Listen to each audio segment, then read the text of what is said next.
السلام عليكم ورحمة الله وبركاته. أهلا وسهلا بكم معنا في لقاء جديد من دقائق في السياسة. زيارة وزير الخارجية السوري السيد أسعد الشيباني إلى بكين ربما أثارت مجموعة من الأسئلة. ما العلاقة المحتملة بين بكين ودمشق؟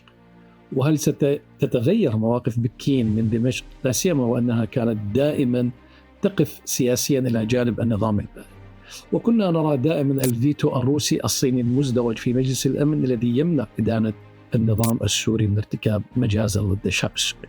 ربما أن الصين كانت دائما تتحدث بأن ثمة مقاتلين من الإيغور المسلمين في سوريا، وربما أنها أيضا بسبب العقلية التي تحكم الصين ليست من الدول التي ترى ضرورة تغيير الأنظمة التي تتعامل معها. اليوم نحن نتحدث عن أمر مختلف تماما، حتى في العقلية الصينية التي تحاول أن تمتد نفوذا في دول العالم بوصفها الدولة ليست دولة ناهضة فقط، بل هي الدولة الأكثر نموا في العالم، وهي في تنافس واضح مع واشنطن. صحيح بأن الولايات المتحدة الأمريكية ما زالت القوة العظمى الوحيدة في العالم، لكن أيضا الصين تسعى لأن تكون قوة عظمى منافسة للولايات المتحدة الأمريكية.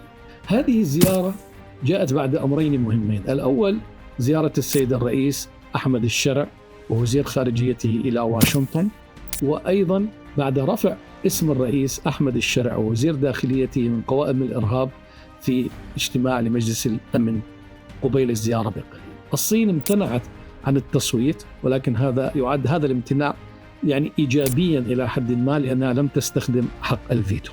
اليوم الموقع الجيوسياسي السوري هو من يتكلم، لذلك الصين تريد أن يكون لها موطئ قدم أيضا في سوريا، ودمشق تفكر بعقلية بعيدة عن المحاور، لا تكون محسوبة على طرف ضد طرف آخر، لأن ما يهم القيادة السورية ليس فقط تصفير المشكلات مع دول العالم، بل أيضا جذب الاستثمارات إلى سوريا.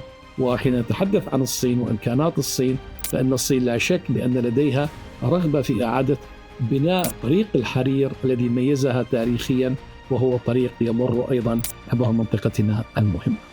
أظن بأن الزيارة التي جاءت بعد الولايات المتحدة الأمريكية، وأيضا علاقات وزيارات لموسكو ومن ثم بكين، فهذا يعني أن السياسة الخارجية السورية تنجح الآن في كسر العزلة وأن تكون مقبولة لدى العالم أجمع.